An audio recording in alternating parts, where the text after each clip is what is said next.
Today you got me as the host. It is Monday, it is playoffs, it is lower bracket, and this is where it all comes down to it. Whoever loses is going home. You're done. Your season's finished. We'll see you in summer. But who is it going to be? Let's go into thinking about this a little bit, though. If you came here for some regular League of Legends, it ain't coming. It's not going to happen. 100% craziness going to be on the Rift. 90% chance of someone throwing the game. 80% chance of, you know, maybe a crazy pick. But we'll have to see. Let's bring in the analysts. Let's break down what we're going to get today. Welcome in Luna and Dubby King. How are you two today?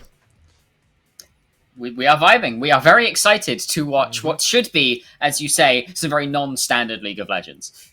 Exactly that. We're not here for anything normal. I mean, the Bandits, Paragon, these guys are absolute classics now when it comes to some craziness, and I'm ready for it. And I feel like that kind of keeps with UK, yo. I feel like it's what we expect in terms of who plays classically. I feel like maybe you get close to it with Venom Crest or maybe Inkquick, but you know, we ain't got them today. We got lower bracket, and let's get it. Paragon versus I was about to call them 100 Bandits, but that is definitely not their name. The Bandits are going to be coming through to try and pick up the win today. I feel like if we were just to go straight off of like, okay, who's going to win from what we saw in the season, I feel like Bandits heavily the favorite right here, Luna.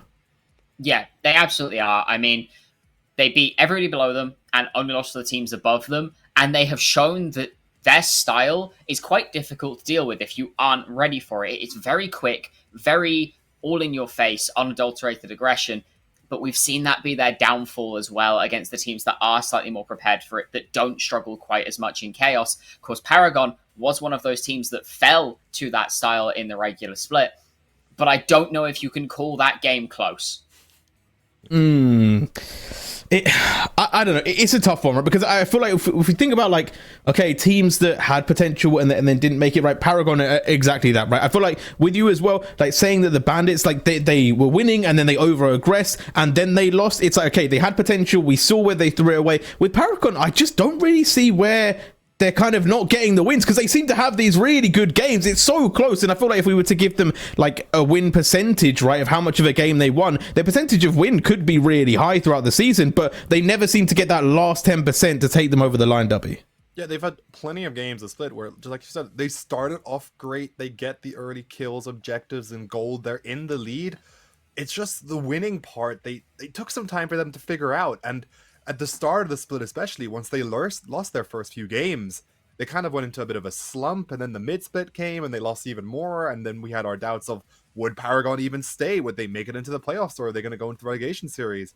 Then finally, towards the end, they finally got into a flow of things. They figured out their style, they figured out what they needed, their comps, and that's why now, coming into playoffs, they have that little bit of like a tempo build-up, but is it going to be enough is going to be the real question tonight.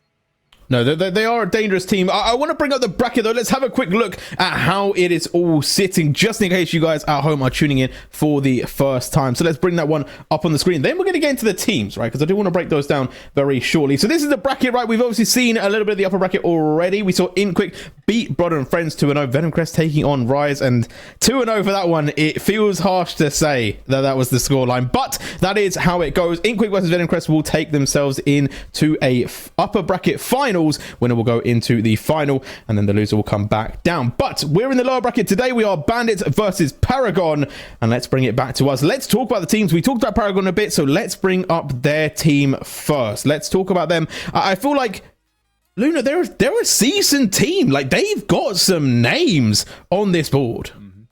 Yeah, most certainly do. I mean, Kenji, Fruity Carrots, and Tetsuo, all names that people who have watched the Four Nations for more than a split will recognize and revere. Honestly, they've all had very, very good showings individually. Of course, Kenji was on the Venom Crest roster.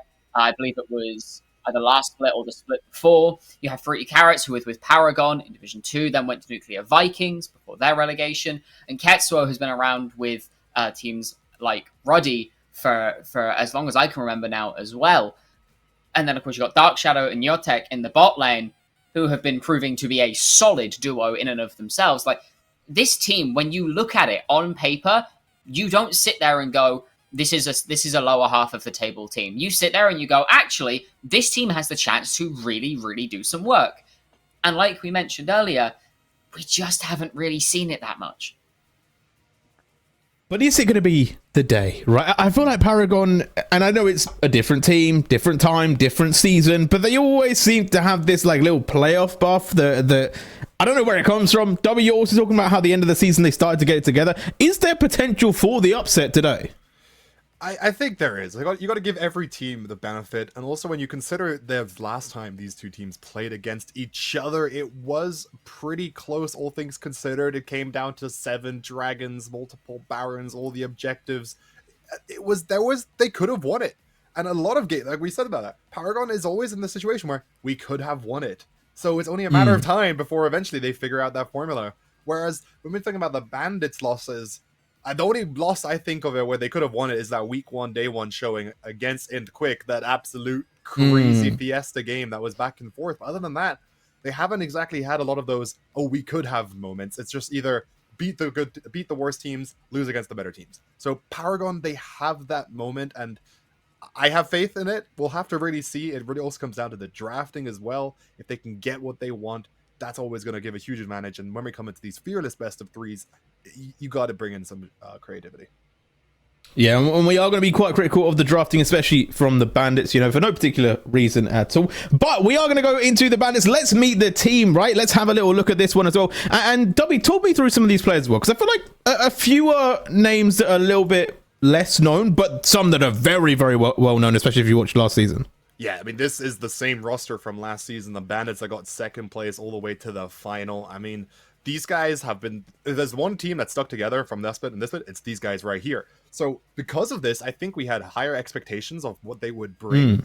And, I mean, the standout player I'm going to give right now is Loopy so far. Loopy last split, I mean, I must just be a big Loopy fanboy at this point, because last split he came in, it wasn't exactly the carry of the team. He kind of was just the top laner that existed, whereas now Loopy, whenever you give this guy a champion that he can shine on, really, really pops off, but doesn't put any of these other players to shame as well, because Lunka in the jungle has had some amazing pop-off carry picks. JB and Elendel as well, having some great, fantastic times. I mean, Elendel had that one win where he went 7-0 Tristana within like 10 minutes. And then Kenny is also just a really smart player that helps in the comms and ties the team together. So these guys are not to be underestimated. I just think they've struggled somehow to really find identity. Could be a meta issue.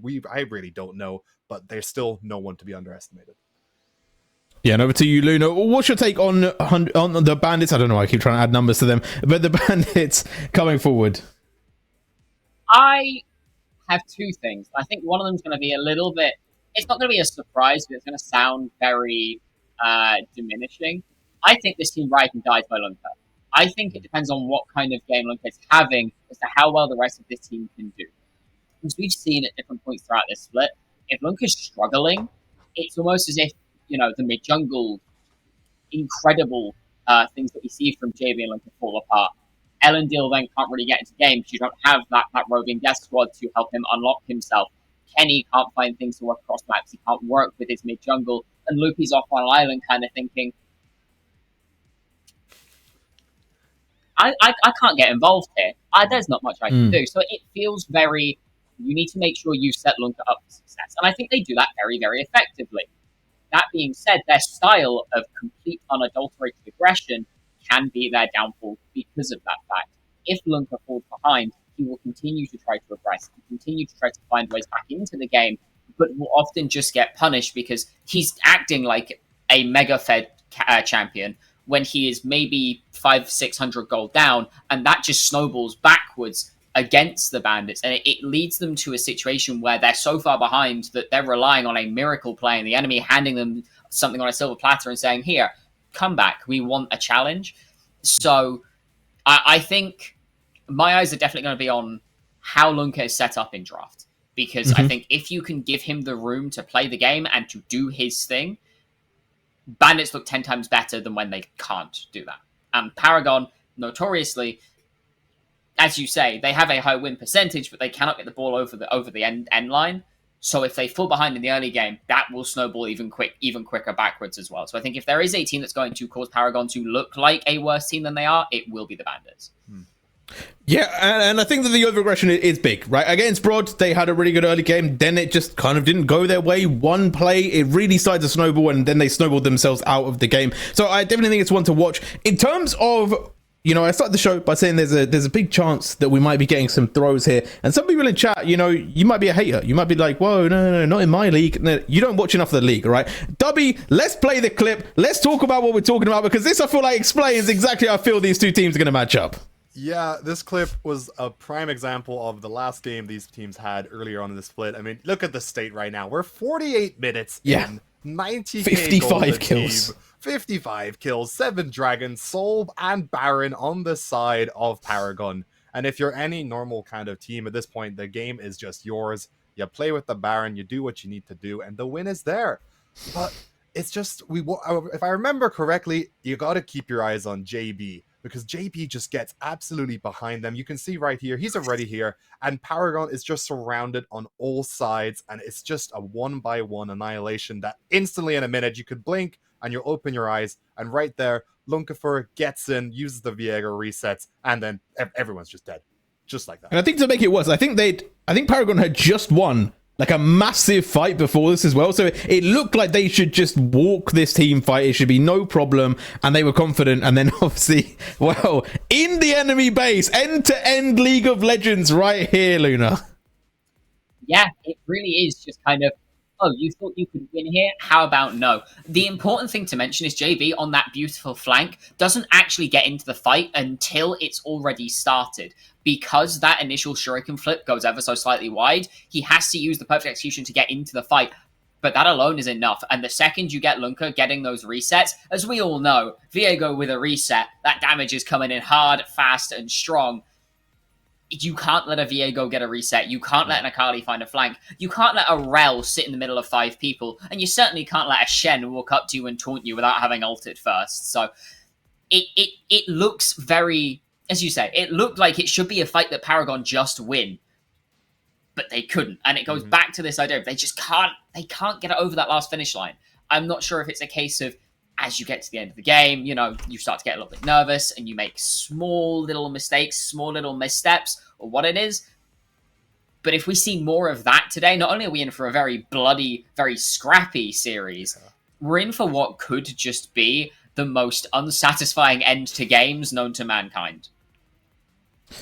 Oh, don't tell the viewers that. No, it's going to be the best game you've ever seen in your life. You will leave today with a whole new respect of League of Legends. It might make you want to get back into League of Legends. It might even promote you so hard that you go tell your friends to get into League of Legends and try and become a UKL star, right? That's how good these games are going to be today. There's going to be no underwhelming feelings at all possible in today's series. It's going to be amazing. It's going to be great. Hopefully the draft is soon.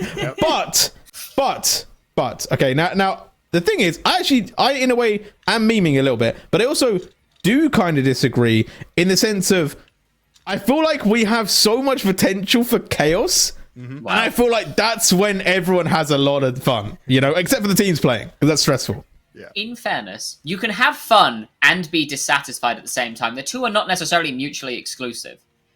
It could be a very unsatisfying ending, but the rest of the game was an utter bloodbath of chaos, and that's the fun part.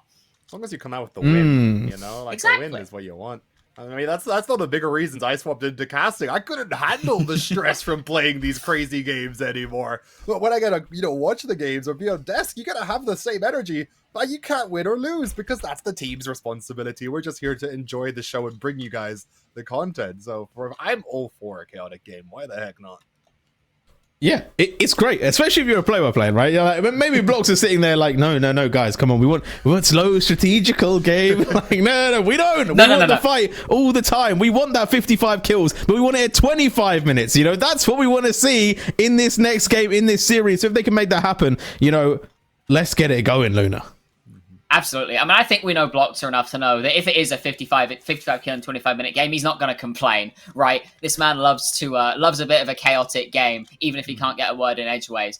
That being said, I think game 1 is probably going to be spent feeling each other out, trying to figure out what form the enemy is on. I think it's a very good thing to play best ofs for that reason. You don't know what form a team is going to be on the day, right? Paragon could randomly come in the best form that we've ever seen them in, and Bandits could come in the worst form we've ever seen them in. And they go in expecting, okay, well, we're just going to win this. And then suddenly they get absolutely dumpstered, and you're sat here like, excuse me? So using game one to gauge what a team can do on any given day is very important. It helps you identify where the weak link is going to be and where you can just pressure in the next coming games. So I really want to see this game specifically be used as a way to try and gauge how the opponent is feeling. Okay, well, we're going to be going into draft. We're going to get a lot of information right here. And just as an update, Bloxer did message saying, no. Blood for the blood god. That's what's going on here. That's my boy. So it is going to be a bloody game. We're going to be taken away there, right? We've seen Loopy play it when he gets off of orange duties. And just like my mind is being a bit foggy here. It is fearless draft, right, in this best of three, because it was in the upper bracket, so it should be in the lower bracket. And I feel like that changes the game a lot for how these two teams play, especially with certain people who we know for certain picks, they could be gone immediately. But as we go into this one, right, we see the Lulu, the Zyra taken away from Bandits. They're really trying to target that support pool, and the jungle also be picked against for Paragon. That's going to be the Kindred band away. Yeah, this Zyra pick is Fruity Carrots. But I was thinking before, what are these, players want to enjoy? You got Fruity Carrots, Zyra. You got, like, Kenji's known for, like, a cannon. I want to see Neotag on a Bard again, because that was just a beautiful scenes. Whereas, the Bandits here, we're seeing a Varus and a Kindred and a Urgot. Those are all standard kind of big picks that the Bandits enjoy. So you know what? Nothing surprising there. Besides this Vayne hover. We don't. No one is picking Vayne first. No one is picking Vayne B1. We're not blue side. We're not B1ing Vayne. No. If you're B1ing Vayne, the person that normally works in our desk, you are losing it, right? It's going to be misfortune. I would actually rate it so much because of confidence, but no, you're losing the game. Yeah, I'm not going to lie. If that B1 Vayne had come in, we would have a patented Luna crash out live on first pick of the draft. And that hasn't happened in, I want to say, about 6 months. It would be fair. Senna, I feel like, has been a really, really good AD on the patch, right? I'm expecting it to be farming Senna. I'm expecting it to be the ADC. That goes hand in hand with the Nautilus, right? It is really strong. I think it actually might have been best in last patch. I don't know if we've now... No, we haven't changed yet. It should still be best in patch, I think. Yeah. Yes. By a mile. Pick a lot, and it's got a bit of a weird tech. I'm still trying to understand it, because they like items like Static Shiv, Black Cleaver, IE. Like, how did these morph together? Tell me, It's all about Lunka Lilia has come in. I'll touch on that in a second. I'll TLDR the center point. Basically, her wave clear is not amazing, so the static helps with that. The Black Cleaver is very, very good for her because she procs it so quickly. Then you go into the crit because you've got the souls, you've stacked it up, you've got enough crit to just go pew, pew, pew, I'm doing damage. It feels really bad for the first two items, really strong past that point. That being said, I'm not sure why we're picking Maokai into Lilia, but Lunka Lilia is very, very hype. Yeah, Lunka for Lilia is a vibe, right? I feel like I haven't seen it in a while. I like it. I also love that we have the lilting lullaby plus the bullet time. I'm deciding whether I want it to be lullaby time or bullet lullaby. I don't really know. Lilting bullet. Lilting bullet lullaby time. Yeah, it flows so easily. But essentially, I feel like it is a dirty combination. And although I like the center, although I think the center is great, like we were talking about, they've got very heavy frontline. They've got very heavy engagement from Paragon. We are going to see really good team fight already from Bandits, and they have so much time to pair up with other things. We're seeing though the Ornn taken away, the Azir banned out as well, the Renekton taken from Bandits. So I will say it does feel like Paragon are feeling the heat when it comes to that team fight. And I do wonder how Bandits are now going to draft, because there's so many options, especially in mid lane, right? You got things like the Orianna, you got things like the Diana, if you wanted to go a little bit more up close and personal in terms of making it kind of a big wombo combo. And I'm still surprised about that Maokai pick, right? I definitely think it can do a lot against the Lilia, but I don't know, I'm not sold yet. See, Maokai, it works out in just a controlling kind of character. It brings CC guaranteed lockdown. It also brings great engage from distance with his own ultimate. So if you're looking for someone that can do whatever they can to try and get on top of this misfortune pick, that is something the Maokai can do. Now pairing it together with the Yone, it does give them a lot of like ultimate engaged together. Hear me out. Yeah. Hear me out. Malphite.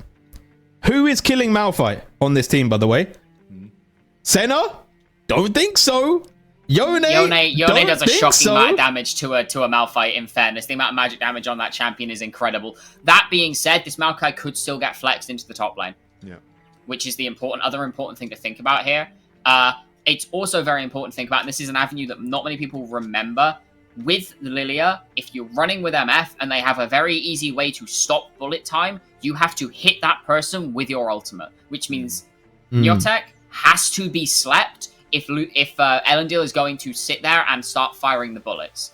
I was thinking that was maybe the angle of a Lilia getting flexed into top lane here, because that is something I've seen starting to crop up. Not in this occasion. It is just going to be the Scion match, so we'll see what the answer is for Kenji. Much bigger fan of the carries. Wouldn't be surprised to see the Kennen or the Camille come through in this instance. That being said, really does cause for worries for the team fight, because you're really if it's not the Kennen or the Gwen, you're hyper-infesting into AD. Yeah. Okay, maybe the Malphite wouldn't have been great if the Gwen was still up. That is a dirty champion. Dirty champion. I think that genuinely Gwen could be one of the more broken-ended champions, right? And I like it so much here because I was thinking, okay, I'm liking Bandits a lot. They've got the good, easy team fight, but, you know, Paragon slammed it down with the Hallowed Mist. Now they can keep people alive through that lullaby. I think it might stop it going through into the thing. Or maybe I'm completely losing my mind about what Gwen's ability does, but it's a sentiment where there's just a lot more protection, and also now it gives that split push threat as well, which I feel like Loopy was going to have, and it's now been taken away a lot. I think it depends, honestly. I think it depends what build Kenji goes for, because we've been seeing the rise of a Lichbane style build for the Gwen that just focuses on one-shotting somebody, which is very, very good, but it does mean that you do end up leaving Loopy in that side lane because you're looking to be in the team fight and with the squishier targets. Dash, you snip, suddenly a carry has lost 75% of its health. That being said, it's also very, very worth mentioning that not only is JB back on his Akali, but the Akali-Yon matchup is one that we see a lot, and it is slightly Akali favored if the Akali is a smart Akali, because you can just trade onto the Yone without much worry because you have Shroud. And we've seen JB and how he plays Akali. I'd say if there's anybody who has a favor in this matchup, it is him. So who are we favoring in this one, right? Because I feel like, if I'm honest, the way I see it is, okay, mid-game, Paragon, early game, Paragon have a big advantage here, right? They have great wombo combo. When they get level 6, they should be able to shred. When they get to 1 to 2 items, they should be really, really strong. But late game, like late game Gwen, late game Senna, late game Yone, it's just a bit like, I don't want to play against that team at all. So in my mind, I feel like pre-30, Paragon have all the chances, and then it's all over to the Bandits. But maybe I'm wrong. Luna, you go first. Other way around. Mostly with the comps. I think, I kind of agree. I think in the early game, the Bandits have a really, really good shot with what they've got available to them, right? Like on 6, you've got a big spike with Scion ult, Lilia ult, MF ult, and Akali ult. You've just got a big wombo combo. You don't scale incredibly well. My bigger worry is ease of execution, because that falls entirely to the Bandits. Yep. Paragon's comp is not easy to execute because you don't have a very obvious kind of, I want to play this way. Senna needs someone to stay and protect her. The only person who can do it is the Nautilus, but the Nautilus wants to step forwards to get the hook and the depth charge. The Yone wants to be going very scrappy fights, use that Soul Unbound, get a full combo down, dash back, and then play the fight slower. Gwen, on the other hand, just wants to full send it and run and fight. And the Maokai kind of can't do everything. The Maokai can't sit with the Senna, but also can't not go in because the champion doesn't really work like that. And you've got the really non-committal ultimate. I give the edge to the Bandits. See, okay. I think it differently. I don't know. Like, I believe Paragon comp is also. I mean, so okay, it's all about the Bandits comp. They have the wombo combo. You got the Lilia Lullaby. You want to use that in combo with the Misfortune Bullet Time and just CC them together. Big wombo with DD.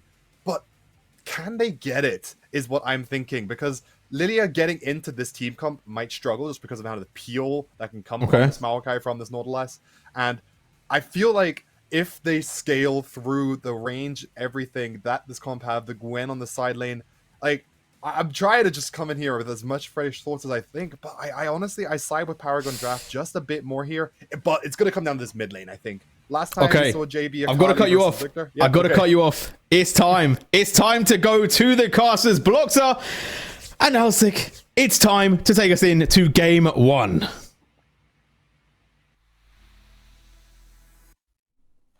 Hello, hello. Thank you for sending us over. I am very excited to get into game one here between Bandits and Paragon. Black Boxer, what are you thinking about the draft and everything going forward? You know, these two teams, a lot of storyline, a lot of built up momentum and friction here. So I just want to hear your thoughts. Yeah, I mean, this has been a pretty fun matchup that we've been seeing across the last couple of years, and especially right now, where Paragon feel like they're on their last chance to really prove themselves. Bandits, after a great last split, all of a sudden haven't been having such a good time this time around, and these compositions very, very interesting. As the desk was saying, right, really interesting levels of scaling between these two teams. In some ways, some of these compositions are stronger. In other ways, you can feel a way in which they're going to be worried about the later stages of the game. Infinite scaling on the Senate and the Scion obviously make it just such a fascinating matchup as we go through this one. Absolutely, it definitely feels like Bandits going into this game, right? The vision for how they want this game and team fights to play out is clear, but as we were talking a little bit earlier, that the execution is obviously always going to be key. Seeing how these early lanes go and what kind of leads can be gained by Paragon, I think is going to be imperative to how well they can do in the mid game and in the early game as well. Absolutely. I mean, the way that this early game plays out is very much going to dictate how we get into these mid to late game team fights, especially because you've got something like the Lilia and the Maokai, neither of which are particularly interested in getting these ganks off super early on, especially the Lilia. Would very much like to be able to just sit back, relax, and farm. Not sure if you're going to be able to get away with that one in this game. Longfire may well be forced into these team fights a little bit more. For free carrots, it's a bit easier, of course, to gank onto this Maokai, and you've got some decent setup in the bot and mid lanes, a lot of damage as well top lane, so it's got a lot of options that you can go through. At the same time, though, with their composition really coming online once you hit those 3-4 item marks late on into the game, he can also just chill out a little bit and potentially look for those counter ganks. Absolutely, that Senna is going to get really, really scary the longer this game goes on. And I'm sure Bandits are well aware of that. Right now, we have some easy trading here. Electrocute proc will do a chunk of damage, but Ketsuval trading back really effectively and very aggressive already for the start of this lane for JV and Ketsuval. As Luna was talking about, right, this matchup in the mid lane, very much skill-based, little bit of an advantage over towards the Akali, but you're not really expecting solo kills coming through in the mid lane. That's not something we've been seeing so much recently. At the same time, though, if anybody steps up a little bit too far and does give over a solo kill, that can completely change the name of the game in that mid lane. And because both of these mid laners want to roam around so much, giving over a slightest inch can just begin to spiral that lead across the rest of the map. Absolutely, it's going to be so important for both these millionaires to be working with their junglers to have an idea of, well, getting kind of low there, a little scary there, but yeah, as I was saying, it's going to be important for both these laners to be able to get the leads in this lane, be able to get nice health value, so that when they do have to rotate, when they do have to help out, they are able to do so effectively. Hopefully, beat the opposing laner there, as Ketsuval will have to take an early recall. Narrowly JB gets to stop it, but TPing back to lane, as everything else just seemed pretty normal. For the minute, it is pretty chill. We did see these junglers start on opposite sides of the map. At the moment, Longfire are going to be working his way to the top side. These mid laners continue to skirmish. Yeah, the fighting. JP's getting kind of low as the the Soul Unbound will do a nice little chunk of damage. Now finally going to force out the teleport from JB. Dark Shadow chasing down Kenny, wants to get that soul stack. Will not be able to do so. And all calm returns to the rift, but a little bit scary there for JB. Yeah, for now.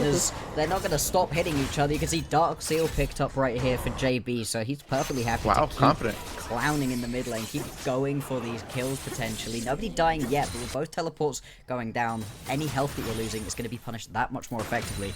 Longfire now showing himself down towards the bottom side of the map. Is just going to go for this Scuttle Crab at the moment, but if you do push a little bit too far up right now as this Paragon bot lane, you're pretty vulnerable to ganks. I mean, the Senna very immobile in this matchup. Absolutely. One good engage here could be everything. And Dark Shadow, nice sidestep to get away with the spear. Will tag and the Sun Gold. They're trying to face back on Elendil, but he gets splashed away. First blood by the Lilia as that Nautilus is trying to get away. Will not be able to do so. Elendil with a nice barrier will keep himself alive, and that is the double kill for Bandits and first blood. That's what we were saying, right? You step a little bit too far forwards in the Lilia, yeah, you really just want to be sitting in your jungle and farming, but when the kills present themselves like that, I mean, it's too easy right here. Jump back out of that potential replay, just to have a look at these top laners, snip-snipping at each other, doing a little bit of damage. I mean, the bot lane play, the thing that's most important about that, really, is where the kills go. You would really have liked to pick up a couple of kills onto this Misfortune. Unfortunately, Misfortune, the only person not to get away with any of them. yeah, it's not the best, definitely. I think you're obviously, anytime you can get kills on the ADC is always going to be preferred. But Lilia, I want to say that Lilia getting that kill isn't too bad either. You know, you obviously want to get items onto this jungler, but meanwhile in the mid lane, Ketchel dashing forward. Shuriken to get away. Oh no, everything okay. But Kenny also, if anything, he'll get closer to his item. You know, and support items are pretty pricey. So, you know, the pros and cons, pros and cons. And hey, you know, Kenny, he's going to be one of the main tanks that you're trying to play around, or one of the big parts of this wombo combo the Bandits are going to be looking to set up for themselves. If you can jump in and survive the ult, very much important here. See, Fruity Carrots were potentially looking for a little bit of a play down in the bottom side of the map, but there was no real option here. Very surprised if Elendo and Kenny had have decided to step up right there. They weren't really going to be able to win out onto that one. Much happier to just pick themselves up the rest of this farm. And now they're going to turn around and go towards this Drake. An early Ocean Drake would be huge, actually. You really want to be picking this one up for yourselves as early as possible, because it makes the laning phase so much easier to play out with that extra bit of healing. But Bandits, they're not going to let this one go over without a fight. No, they're not. Kenny pushing forward, making sure to get them off of it. You see JB has first move and level 6. Ketsuo being forced to use Soul Unbound to push him away, as this dragon is going to stay at 3k health. They're slowly whittling it down, but it's currently a 4v3 as a nice hook onto the realm means a dead horse, as they will go focus on the jungler. Will not be able to do so. The Fate Seal will miss, and Lunka 4 is kiting them out. Yeah, and I mean, actually, Paragon, despite the fact that they're able to pick themselves up that kill, have to back away in the end of this one, aren't able to keep the dragon going. The dragon does get a reset off, so we're going to have to chase that one down. But now the hook going to land onto Elendil. He's doing his best to try get a kill back. Might grab one, does get it. Wow. Wow, that is absolutely worth there. Elendil stepping a little bit too far forward there, but makes it worth it as the Senna doesn't even get the kill. It goes over to the Nautilus. Definitely what we would call probably a worst case scenario there for Paragon, as they also lose the dragon. Yeah, and I hope we do get enough time to have a little replay back of that one, because Ketsuo unfortunately makes a big mistake with going for that ulti. They pick up that initial kill, and at the point at which you've grabbed that kill onto the Senna, wonderful, perfect, sorry, onto Geniotech, you can turn that one around, pick yourself up the Drake, walk away, be perfectly happy, and still have that Fate Sealed in the back pocket for Ketsuo. Instead, he goes flying in, and that drags them away from the Drake, and out of position to be able to actually continue on with that fight as soon as that Fate Sealed doesn't actually land onto anyone. Just as a bad decision making, unfortunately, out of Paragon early. Certainly, some more patience and resource conservation on that Fate Sealed could have really made the difference there in that fight. Definitely maybe allowed them to keep contesting that Drake, but like you said, such a big cooldown to lose resulted in obviously the death of their ADC. You know, chain event butterfly effect. They lost the dragon, they lost the ADC, and now they're gonna have to try and, you know, not too big of a gold league, but scrape their way back into the momentum of this game.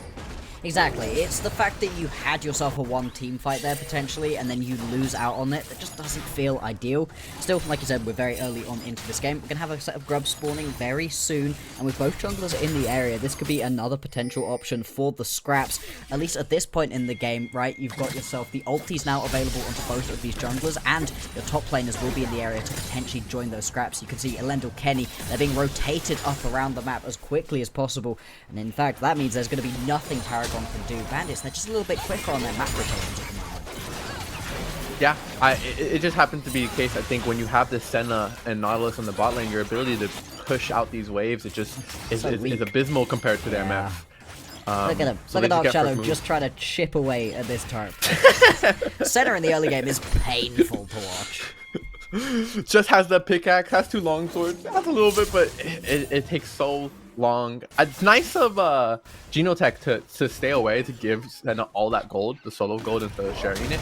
But I like the movements across the map here from Bandits. Definitely looking a lot better than what I've seen from in the past. Sending the Scion down to the bot side of the map. I mean, that Senna's gonna be farming no matter what. So just pressuring this top lane is gonna be key. As it looks like a sleep, followed by the Senna ultimate will buy some time. That's Kenji. An MFO right in the face. Why are we doing that? As Kenji trades one back, TP gets used by Ketsuo a little bit late on that, but all in all, Kenji survives the 1v3.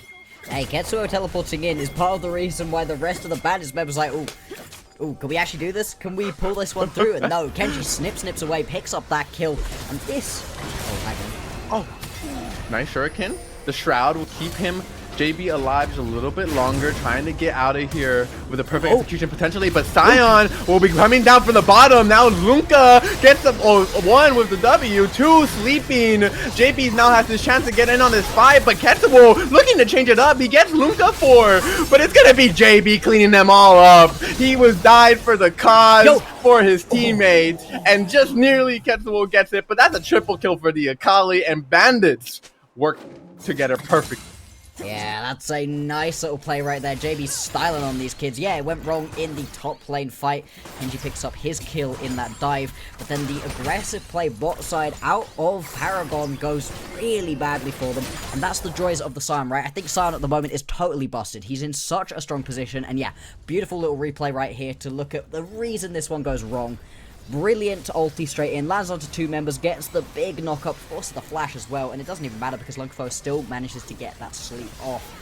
Brilliant set of fights right here, and now the fact that you've given those 3 kills over to the Akali makes this champion so scary. Akali, very much one of those champions that you give a little bit of an early kill can completely change the outcome of the game, and especially in this game, right, where the rest of your composition is going to be looking to very much just front to back. To have JB really far ahead, he's going to be a backline menace. In fact, he goes solo kill. Oh man, Ketsuo just got eliminated by that Shuriken. Already with the Storm Surge on this Akali is gonna make for a bruising to anyone who tries to 1v1 her. JB, I think this is his game at this point. Meanwhile, hold on the boss of the map, Kenji 1v2 and gets a kill, but will be taken back potentially. Kenley trying to get the fight forward. There's a lot of healing from this Gwen. Can he get to Kenny? He will not be able to do so. It was all an elaborate bait by Kenny, and he makes it out. That was so close. This is Paragon's season in a nutshell right now. They're so close. Multiple times right here, they have been so close to picking themselves up their kills, making this one work for themselves, but it just keeps going wrong ever so slightly for them. Now, their composition does spike really hard once you get a couple of items into your back pocket, and they're not behind by that much gold at this point, but still, 2k, you really don't want to be falling behind to this kind of composition the Bandits have got for themselves at all. No, you don't. I mean, and this is what Bandits want, right? They up against a competition like you were just stating, one that has kind of like these insurance policies, right, in the form of the Senna, Yone, Gwen. What good's the insurance, right, if you don't get to cash it out? The Bandits here have built themselves already a 2k gold lead at the 12-minute mark, and this thing is going to keep on ballooning as blue team Bandits take another Drake, now looking for some more kills. Genotech trying to get away. The hook does not hit the turret, will be forced to go underneath, but able to survive. Now Dark Shadow maybe staying a little bit too far forward. We'll have to use the flash and barrier to get away. Nautilus goes down. There's 4 people in the bot lane. Yeah, this game feeling a little bit rough right now for Paragon. They just haven't been able to find themselves these good plays, and it's all come off the back of the Bandits just having better, quicker map rotation right now. The macro battle very much in their favor, and yeah, you're getting a couple plates back in the mid lane onto Ketsuo, but it's slim pickings in terms of Paragon victories at the moment. Slim pickings indeed here, as this gold league just keeps on ballooning. 24-21, 2 Drakes in favor of Bandits. They are nearly to that feats of strength, right? So the leads will just keep accumulating here. They got the grub as well. If you're Paragon, what are you thinking? Like, what are you trying to focus on for the next couple of minutes before the Drake spawn? Oh, apparently the answer is get a kill onto JB. Oh, that missed hook is so rough. Yikes. Everything misses. The dredge line and the fate field just do not land. JB just is too quick-footed, and I mean, I like the attempt, right? They're trying to get the plays done across the map. They realize, of course, that this game is kind of slipping away from them before they can even play it. So trying to get one of these shutdowns would be nice, but they just how are you gonna do it? Missed fate seal. Like, yeah, this is the thing, right? We're saying this is very much Paragon's whole season where they're so close to picking up kills, but it's not that they are playing perfectly and they're unlucky, right? There's a couple mistakes being made here. Kenji now going to get jumped. The Harrowload miss should help him to survive. Is going to be able to walk that one out, but Kenji's really the strongest member for them at the moment. Riftmaker up and available, very close to actually being able to complete that cull. So he's in a good spot, but nobody else is at the moment, and you can't do it by yourself as a Gwen. Yes, this champion does disgusting amounts of damage, but they're really going to need to be hitting these big CC skill shots. That's one of the best things about the Paragon composition right here, is that they've got so much lockdown CC, if only you can start hitting it. If only you can start hitting it. And that, I feel like that might be a big at this point in the game. Bandits have taken the top turret. All right, let's recap. They've taken the bot turret. Yeah. They are now probably setting their focus on this mid turret as well. But honestly, at this point, the map is so opened up for them. It really just feels like it's like a dragon waiting room or like a baron waiting room, just for these next team fights here. Dark Shadow though will be able to push in this mid lane. Hopefully, create an opportunity to get onto JB as he's kind of pushing forward here. Kenji instantly forced to use that ghost. Doesn't even let the fight start. That's rough that you feel like you have to just do that, but I do kind of agree with Kenji right there. You know, you don't know who else is going to be chasing you at this point. You don't know if there's going to be a Kenny in the bush at the moment. And now, see, we're going to have the Herald started up for the Bandits. They've just been fully on top of all of these objectives. 3 Grubs, 2 Drakes, and now this Herald on top of it. And now Kenji, he just gets insta-jumped underneath the tower. JB should pay for this with his life. Finally gets shut down, but oh, that's rough to be chased under your tier 2 tower and die. And it goes over to the Maokai. That's like the bittersweet moment of all of that, is that all of that gold, 800 of gold about, going on over to your jungle Maokai. Yeah, just not the best. I can see why Kenji felt the need to use that ghost earlier though, I do gotta say. Yeah, I mean, the fact that you just can't step even slightly up to JB is so rough, because on a side lane, who do you actually send at this point? JB could just be hunted all across the rest of the map. Now with that Herald going down, you're going to lose this mid lane tier 1, might even be able to fight for a mid lane tier 2 at this point. Bandits, they're just so strong, they can muscle their way through all this. Knocking up that Nautilus General Tech. Where are we standing as we run the Rip Herald into the turret? Sion wants to go for more. Loopy hits an airborne onto 1. Meanwhile, Ketzel will TP behind them, but with no team, he just gets blown up. And at 16 minutes into the game, we are at the inhib turret. Now Lilia goes down in exchange for the rest of the team. Potentially looks like that's going to be an ace here at the 17 minute mark here for Bandits. They do incredibly, and they're going to knock down the gate here. So how are we feeling? Yikes, that's how I'm feeling right now. I mean, God, as Paragon fans, this one is a rough game. Bandits fans, you got to be so happy with the way that the team is playing. Everybody playing this one out so incredibly well, especially some of these mainstay carries that we've got right now. I'm thinking really in the mid lane. How damage the Akali doing? But in this fight, Alinto doesn't even have to worry about it. That is such a chill way to be able to chuck down that one. JB got the teleport follow. I didn't even notice that midway. I didn't notice that. The kill had already come down. The kill had already gone down, but the teleport also just brought the Akali into the fight. Yeah, at this point, this one is incredibly rough for Paragon. That's a tilter right there. That's definitely... Yeah. You need to find a pick at this point. You need to find somebody off by themselves on the sideline, turn it into a 4v5, and then maybe you can win out these fights. But at this point, it just feels like everybody's so strong that there's not really a member you can try to go for.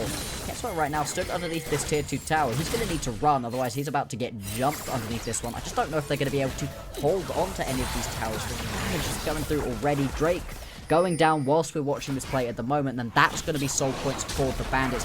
Going to be up by 5,000 gold. Kenji, again, he's still the only member that's really doing okay for himself. Yes, Gwen can do work, but he hasn't been able to show it in this game. He's got that tower. He needs other members. No, he's got that tower. He got that bounce. He can put in the work. You know, he's trying his best. You know, not much what you can do when you're down 4K here, but definitely feels like it's gonna be Paragon's imperative to try and get a pick. But you know, I think it's just going to be so difficult because what I've seen over the course of this game is Bandits have always been ready to react to each other. Like there's always been someone around where if someone, I mean, sometimes people have been alone, but that's usually the solo laners. But if there's a skirmish happening, seemingly someone from Bandits is close enough to respond, right? There's always so somebody there's waiting communication.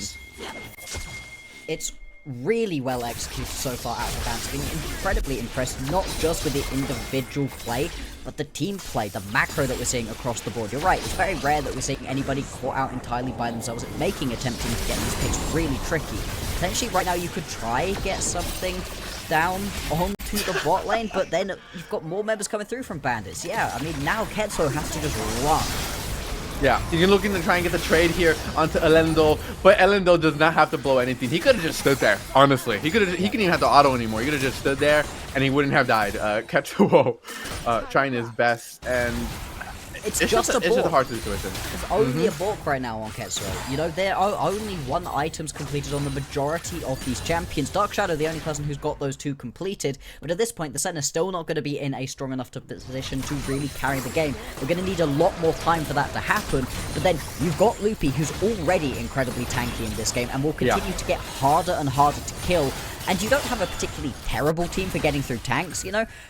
No. You've got a Gwen. You can get through tanks at some point, but when you're this far behind, you don't want to be spending all of your time trying to get through the front line of the Scion, who's also dealing a ton of damage at this point. And we're really seeing it right here, where Paragon, they don't feel able to step up. Every single time they have, it's gone wrong for them. It means that this Atacom just goes over nice and easy. Yeah. There hasn't been an objective contested by Paragon since the first Drake, and they lost that one. JB, me on the top side, is just gonna eliminate Ketsuo again. Now we got a TP, but the team is coming as well. So JB looking maybe to get on out here, TPing himself. Kenji no CC means that Carly gets out scot-free. Yeah. And we'll be able to, in response, Bandits on the bottom side of the map, they just got the macro. They were able to get the bot turret. They're gonna try and push into the mid inhibitor, and everyone on Paragon just needs a recall. Yep, you get yourself nothing for that play. Well, I guess technically you get yourself JB's teleport, which is something, but if he manages to land any more of those shuriken flip follows all the way across the map, then he doesn't even need it. He could just piggyback off of Ketsuo's teleport or Kenji's teleport. The base and it hurts to say, Kenji lost his TP too. Yeah. Right? Yeah. In exchange for JB's. When that teleport was coming in, that was not an oh no, as in, oh no, I think that Kenji's gonna die. Yeah. It was an, oh no, they're not going to pick up this kill. JB, walk this one away. You need someone with CC. We've been praising this Paragon composition for having high CC, but they haven't been landing it. They didn't have the right members available to them at this point. And right now it feels like Paragon, they're going to need a miracle to be able to pick this game up. Yeah, Paragon definitely have, try and pull something out of a hat. Hopefully they have one. It's just Bandits' game to lose at this point. Paragon, really all they can do is just hope someone oversteps, hope someone makes maybe a misplay here and there, but based upon how Bandits have really shown up today, I mean, they seemingly, they do not want, we're here to play, right? They're not looking to get knocked out this early into the bracket, so really leaving it out all on the Rift. It would be a complete and utter shock if we were to lose the Bandits this early on into this bracket, right? They had been so strong in Split 1, only losing to a Venom Crest roster that didn't lose a single game all season.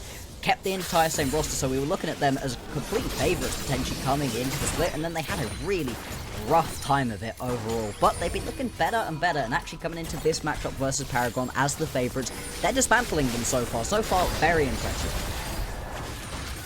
Well, very, very impressive. Bandits here. Whatever they've been doing to tighten up on all of the you know, the small things, it's been working. It's been working. As we see Elendil just kind of keep on pushing this mid way. We have 5 mids, excuse me, here from Paragon, as the Drake's about to spawn in 15 seconds. And from their perspective, they likely feel like this might be their last shot to actually get something done. Mountain Soul is so strong. And they started off with the twisting advance. They will be able to engage onto the side. Nice 3-man CZ there from Kenny, though, will mean that they can do no damage. Senna ult comes out, but what's that shield going to do up against the Fed entire team? Dark Shadow trying to get all the damage he can possible. Ketsuo has to run away to the hills, and it's just a lost fight. It was lost right when it started. It's a wallet diff at this point, right? There's so little that you can actually do at this point in the game.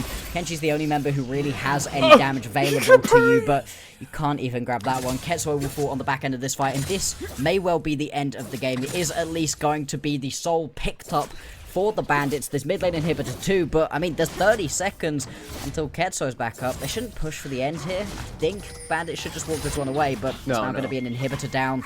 And with the Baron spawning in a minute's time, Bandits, that's going to be the last piece of the puzzle for them to pick this game up. Absolutely. This Mountain Soul just makes it so these squishy targets you want to be on will not be going down. As we can see, a nice start with a nice hook here. Followed up though is a massive rail ultimate to just stop Gwen. I think it stopped a lot of damage coming out there. And on the back end, they are able to get the MF, but in exchange for what, right? MF isn't even the primary like damage dealer at this point. Everyone does damage, so they lose 1 in exchange for 4. All in all, like you said, it's the money is too big. They're too large. The money difference is way too large. 7k.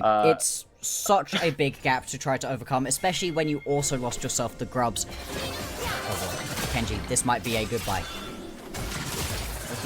Let's watch this. Do we even need to cast this? He's just gonna run him down. Perfect execution. He doesn't even hit everything. It doesn't matter. He could also attack right here. You know, this is a 20 stack Medjay's now, 24 stack Medjay's, 10 you gotta get the 3 right 25. Now from 25. JB is in just such a strong position. The Baron does get started up. I think they're going to go and just collect the kill onto Ketsuo first before they pick up this Baron. Not necessarily because they need to kill him, just because why not at this point? Not going to be too hard to do. Indeed, that kill is going to go over. Baron, grab that one, and then just walk it down mid lane, push through a couple different lanes. I think all roads right now lead to a Bandits victory. I would be a fool to disagree with you. I think I would be lying to the audience to even try. Throws. Don't get me wrong. Okay, We've okay. seen some throws out of both of these teams, but this is quite the lead that you'd have to throw away. Yeah.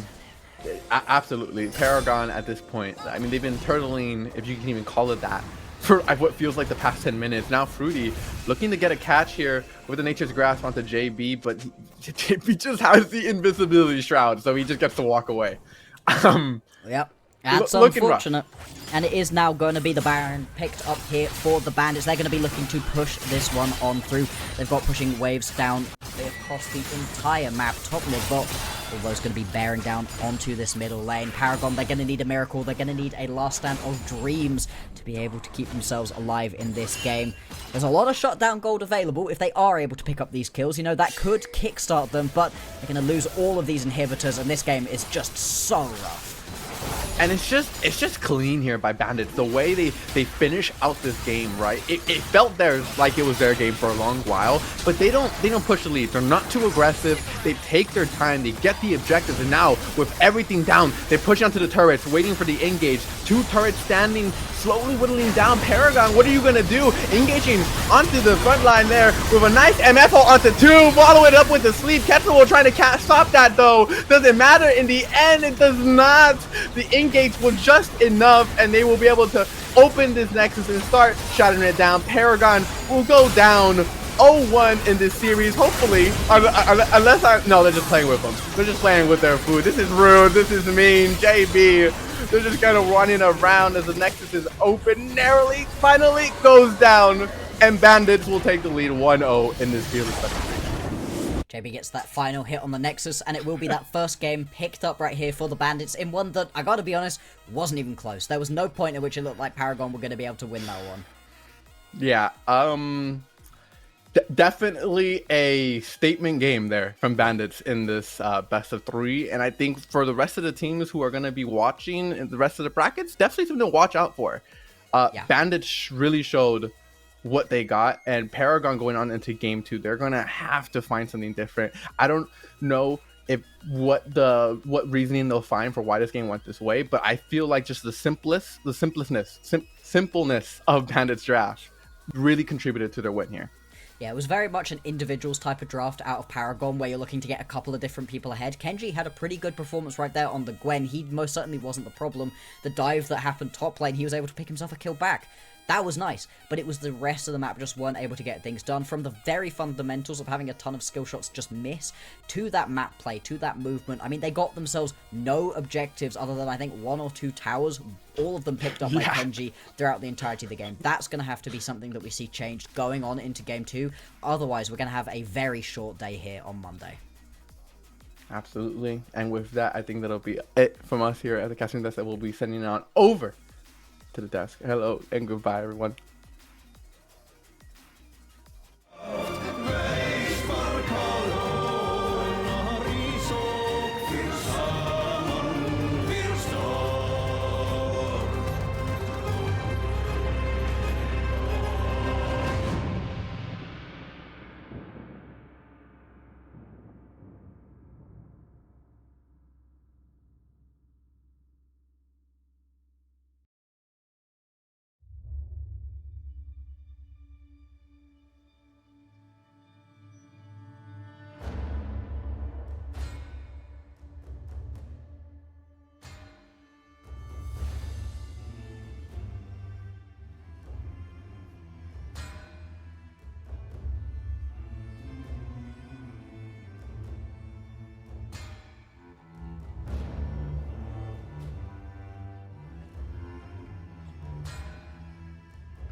And we are back, and back a lot sooner than I maybe would have expected. I'm not going to lie. That was a very one-sided game. We'll call it as it was. And Bandits came to play. Paragon weren't able to, right? That was a shift. It's what we talked about early, right? Early, mid, that's going to go to Bandits. If they can secure the game, they can just get it done. And they did exactly that, Luna. They absolutely did. I mean, it starts out with a very good play onto the bot lane. And then you see the rotation for Grubs after a bit of a close dragon. And a kill onto, I believe it was Ketsuo. Didn't quite mean much, because as soon as the initial kind of dive goes poorly for Bandits on the top side, Loopy says, I got you. And well, from that point on, it is Bandits' game to lose. Mm-hmm.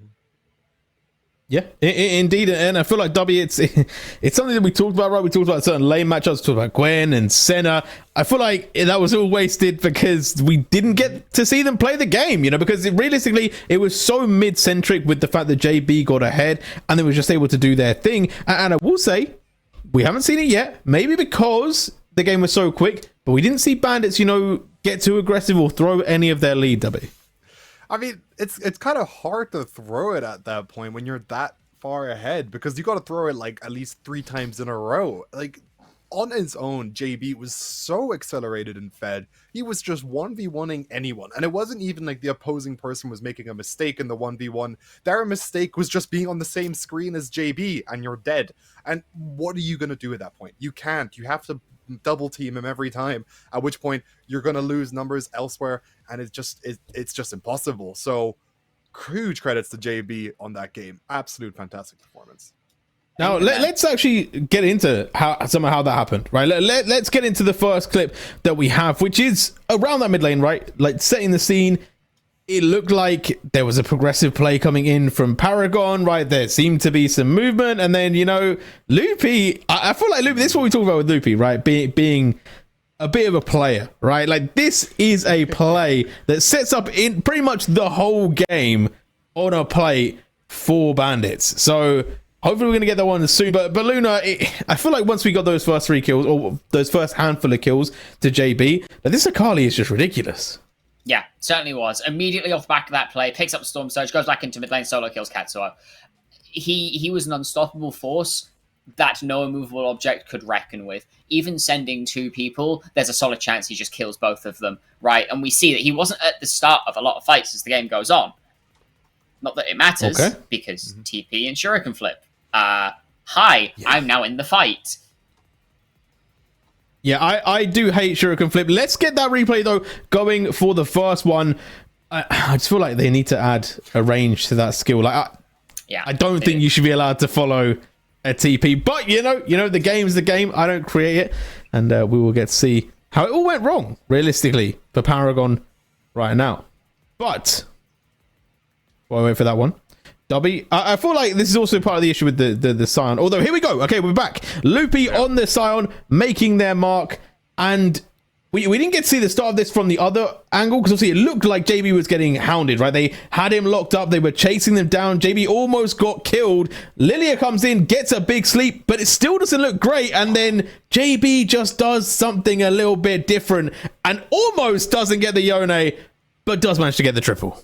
It was just the lineup for the execution there by JB on the lullaby from Lilia. Just one button click, instant double kill, and then be able to get the triple off the kill on Ketsuo as well.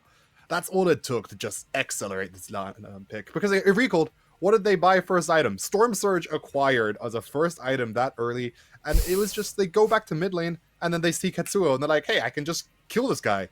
Kills them, gets more pressure there, more objectives, leads, and everything, and from there, it was enough. And I mean, I think our second replay, I mean, it just kind of guarantees how the rest of the comp from Bandits were able to come around this incredibly fed Akali. Yeah, let's roll replay 2, actually, because I feel like this was, in my mind, maybe in your guys' too, maybe you guys at home as well thought this. It was kind of like the end of the game, right, when this play happened. So if we run this one, it's a big ace at 17 minutes as well, or just pre-17 minutes, Luna. Like, to put on such a display in a team fight like this, it just kind of said, well, GG. It really did. I mean, I'm sat here thinking, Loopy, this is really brave. He picks up the Herald, bashed into the tower, but Nyotek's completely separated. Everybody else gets knocked up by the Herald.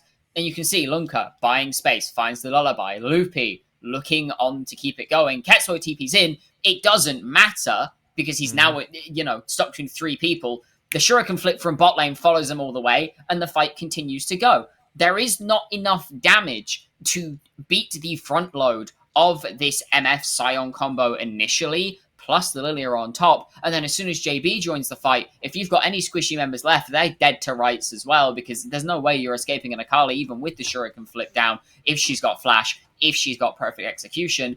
And I think this really showed that Bandits, when they're allowed their game plan in the early stages, which we talked about at the top of the show, they can really just start to run away with things. Mm-hmm. And this game showed it better than no other, because it is not very often you will see a 17-minute ace into 18-minute inhibitor tower kill and then see a team come back from that. Paragon, at that point, it's kind of like, we've got to try and find something, but we can't send our either of our solo laners into the Akali, but we also can't send them into the Scion, because if they get Scion ulted and any one person from the enemy team is next to them, they're dead on the spot as well. And we can't contest anything because we can never get anywhere first because we have no map control. And I also like about that clip that it wasn't just a JB show in that clip, right? I feel like a lot of the game was. That clip, though, showed how powerful they were. Like, Loopy, I feel like a little bit unsung in that game for what they did. And it's just all around great setup from Bandits. They came in really fresh. They look really strong. And we got to talk about what's going to happen next, right? Because Paragon now are going back to the drawing board. I don't feel like there's that much they can really take away from that game, because they lost so fast and so dramatically that it's not like, oh, okay, if we do this differently next time, the game will change, except for maybe being like, okay, don't give the Akali 3 kills, but like that's kind of a whatever factor. And it feels like they're now kind of going into game 2 with actually extra knowledge gained from the 2, Dubby. What they've gained is that they don't have to play against Akali again. That pick is locked away, gone due to the foe. Sure, that's something better. Is it going to be enough? Maybe it's for their benefit that these good champions for the side are gone, and they'll have to adjust pick bans to get something accordingly. But that is the one advantage Fearless might give a team like Paragon in this situation, because they don't have to respect ban the Akali now, because that's just locked out. JB is going to have to play something else. Not trying to say that JB is an Akali do or die player. They can play other champions. They have shown a great depth in champ pool. But it's some kind of relief for Paragon, I'm sure. They've played twice against the Bandits, twice against an Akali, twice they've lost. So maybe third time lucky against something different is what they need here. Okay. Maybe. I'm not sold on it, I'll be honest, because of the fashion in which they did it. I will say, I would like to see Paragon draft with a bit more balance. I feel like they went into this with the thought of, okay, we can play against Bandits, we'll go to late game, and then the game will be fine. I feel like they need to have a bit more of a punch in the early game. It feels like they just didn't have much opportunity, right? We heard it on the caster's desk, the caster's talking as well, where they were talking about it's painful to watch the center play early, and we know that the Gwen needs a couple of items, right? So I want them to bring a bit more fire into the early game and try and contest the Bandits, because I feel like if they can take those closer fights or have a bit more of a neutral setting when it comes to that mid game, I feel like that's where the Bandits do start to make those mistakes. We've seen it before, when they go behind a little bit early, they can snowball themselves out of the game. So I want maybe a bit more aggression from Paragon to allow Bandits to do what they want, Luna. Yeah, I mean, even if it's not full aggression, right? This draft showed that you need a bridge. I think that's a known thing across the league in general. You need a champion that is going to get you through your weakest part of the game. In this game, that is your early mid, and you have nothing. Your Maokai doesn't really do anything till 2 items, especially playing this full AP build that Fruity Carrots went for, which left the Nautilus as solo tank, and Nautilus notoriously does not get very tanky because of being a support. They don't get much gold. Their items are not super efficient. The Senna takes forever to come online. The Yone still needs a couple of items. The Gwen takes a couple of items. There was nothing where you can say, yeah, we can play through this to get these online. Whereas on the other side, you do have that in the Lilia, in the Misfortune, lane bully and really, really active jungler post 6. You have those things to get you through that early point, and the second JB comes online, suddenly you don't need a bridge anymore because you're so strong. So I want to see more coherence in the draft. I want to see a bridge, but I also want to see, now that Paragon are on the blue side, I want to see something more out of them, because it felt like in this game they kind of just said, this is good in the meta, this is good in the meta, we need something to tie this over, so we'll take this. And they got a bit lost in just trying to play what's strong rather than what's good for them. Okay. Well, we'll see. Hopefully draft isn't going to be too far in the future, but I am still thinking, right? I am still like, okay, draft diff, gameplay diff, you know, where does it really where does the mark stop as far as it goes into draft diff, as it goes into match diff? Because if we kind of think about like the last time they played as well, like, again, a lot of team fighting felt like it was the situation for these two teams. And W, like, are there any picks that you feel like in the meta right now really could do a lot? Because obviously we saw a couple of really top picks get picked by Paragon and not get made to be that efficient. Yeah, the problem is a lot of these picks that Paragon like to play that would help them in this situation, also just things that will get banned away from them. So their opportunities aren't that there right now. I mean, I'm expecting to see the Bandits ban out the same picks here, that being something that the fruity characters like the Zyra and there. So what we really need, I think, is a Dark Shadow AD carry game on something that can excel, but haven't exactly seen that yet this split, where Dark Shadow's played some kind of hyper carry situation. Usually they're weak-sided or playing something that isn't that hyper carry. At least that's what I've seen from them, but that could be what they need this game. And I feel like Bands are going to say the same. I don't see why Bandits would change at all. Paragon have kept it the same as well, although we have actually now got the Varus band away from Bandits there, so showing a bit of respect, which means that there is no Oira. There is, however, two champions I think are very strong that can let Paragon do their thing, and that is Lucian and Mel. I think Lucian incredibly strong at the moment, and with Varus and Tristana gone, you're not punished by picking this. Opting for the Ashe, again, with her changes to Frost Shot, she is no longer a big lane bully early game, I'm going to start a snowball. She is, I'm going to sit here, scale to my 3 items, and then rinse you in a team fight. So we need to see something more punchy from other lanes, because as it stands, if this gets locked in, it's just going to be a scaling lane, and we don't really want to see anything happen in this bot side unless one side egregiously missteps. Well, there we go. We're scaling to the late game, boys. You know, the Jinx picked up. Obviously, if they do get an early game lead, then definitely Bandits could kind of pop off with this. It's a little bit of a different stance coming through, but the poke coming out, the Karma, which obviously could still be flexed in many, many lanes, Dubby. Yeah, I mean, Karma can be, if it will. I mean, I could still see it. Going over to Paragon here, I like how they didn't opt in to first pick the Zyra, because they saw no world where the Bandits pick it, so they can first pick something else. And now Fruity Carrots will get their Zyra, which is a jungler they really like to play. And it's going to be a pick for them that will help them win or lose this game, right? If they can get excelled on it, if they can farm up safely, it's something that will dish out a lot of damage.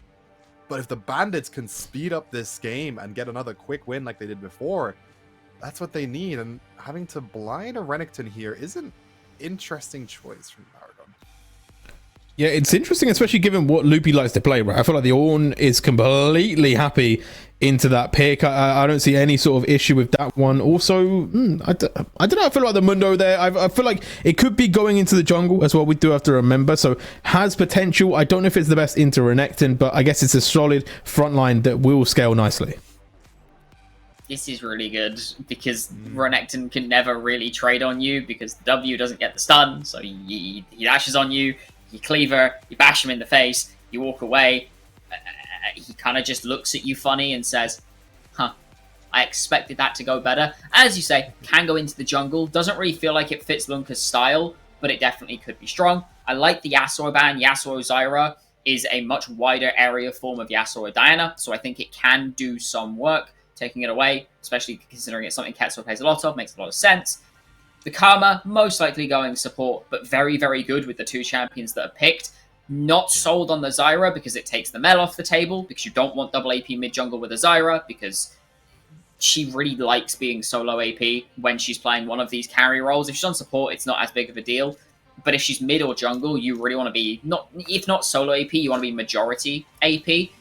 My concern now is Bandits can now just pick something like If they want, they can pick an Ornn, or they can pick a safe mid. They can pick the Mel themselves, and suddenly Paragon once again don't really have a great answer.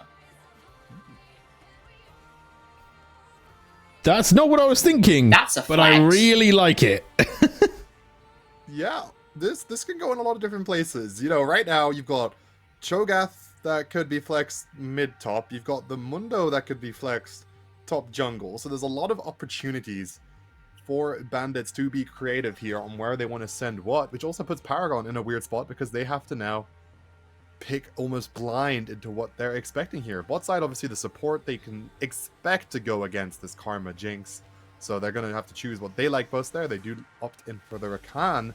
And now their last pick is the set, which makes me think this is a set top with the Renekton mid lane going on right here. Yeah. Or do you feel like it could be set mid, Renekton top? I think it's unlikely. I think set top is very strong at the moment. I think he's come back into the meta because we are back onto the very big health, very big fist fighty, tanky top laners, which is a problem. The issue comes in this, and you had a triple flex going. You could now just send the Karma up into his face or into the Renekton's face, stare at him for 5 minutes and go, okay, what are you going to do? I'm not particularly scared of you. I don't. First of all, set mid is the look at the moment, but I don't love the fact that Bandits are low damage. Right? Like obviously, the tanks are going to be tanking. They're going to become strong in the later stages. We all know that Cho'Gath can one shot. Mundo, I know, can become a monster. But there is a world where Elendil is realistically the damage, and Set, for all it's worth, has so many picks that he's going to slam into that ADC. In fairness, with the AP mage item changes, if Karma decides to go any iteration of the following items, she's probably going to one-shot the first person she sees. She can probably get away with going Malignance into Storm Surge, into Shadow Flame, and watch health bars disintegrate. So low damage, I'm not sold on, but we'll see. What's your prediction? Dubby, let us know. When do they have to win? Who's going to win? What's the conditions? I mean, if we're going through the playoff script so far, we've had a constant run of 2-0s, and the Bandits just looked so strong last game that I would have to, after this draft as well, I think they do have it going here, so I'll have to side with the Bandits. Okay, Luna? I love the set mid, really big set player myself. I just think it's Bandits. I think they've got everything they need. Okay, well, we will see how that one goes. Is it going to be a 2-0? Is it going to be a 1-1? I'll be going to a best of 3. We will find out soon. But the casters, they can take it away. Alsike and Black Bloxer take us into game 2.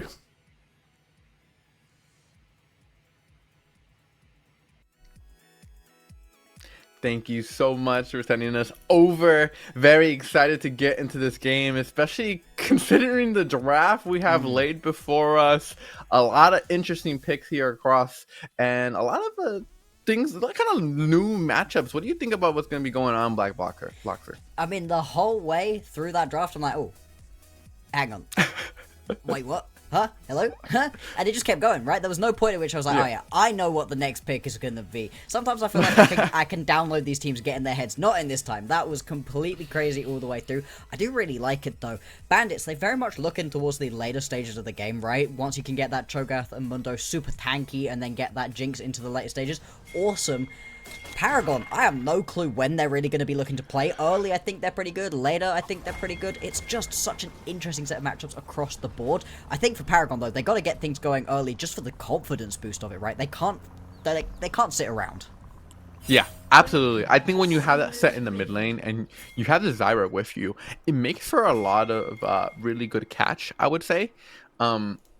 Compared to the Mundo Karma, I would like to say that the set Zyra, in my mind, have better 2v2s, but I think it's really just gonna all depend on how well these supports can play with these junglers, because that Mundo's, you know, that's a tanky Mundo. His clear is pretty decent, and I feel like usually we see Mundos going for some sort of invades playing with support and stuff like that, because he doesn't, you know, no CC on his own and stuff. Yeah. So he usually requires assistance to get things done. I'm very interested to see how Paragon are able to play around that.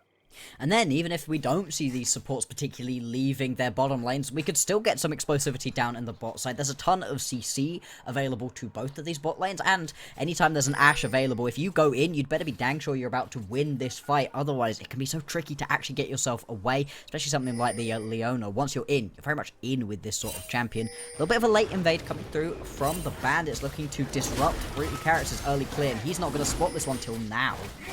Wow, that's really late and unfortunate there. Nice dodge on that briefcase from the money man Mundo, as that could have been a little bit dangerous for them. The smite gonna come down to quickly steal it, and looks like Lunka is just gonna keep on trying to clear out this jungle. Maybe some vertical jungling here from both of these teams. Depends on how Lunka wants to play it out, because you can certainly recall and try and maybe catch Fruity at his camps. We'll see what the decision making is, but a nice start for Bandits certainly. It's a little bit tricky for Fruity Carrots to really be going in to get himself these invades off, because you can see there's so much pressure going down through the mid lane. Anytime you've got a Karma available to you, you can just push so easily. We've also can see a lot of the pressure going down in the bottom side of the map. That does mean there's not really any potential early ganks that you can go for out of Lunkfar if he does want to go down towards the bottom side of the map. But you see, he clears through that bottom side so quickly, instantly heads up straight across diagonal to his top camps, and Fruity this just hurts. He didn't feel confident to be able to go into the jungle because JB's just got that early push, because Ketsuo is going to be so unable to move for you quickly on in the game.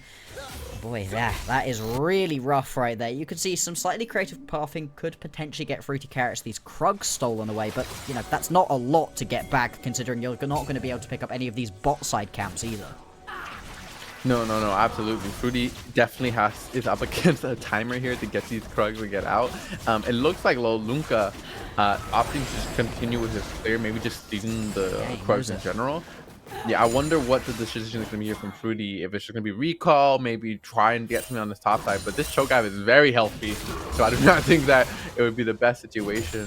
Knock him with the Kenshi to get some damage across. Kind of lost in the jungle right now, Fruity Carrots. There's just nothing for him to do. And just going to try mid gank because there's not a lot else left available to him.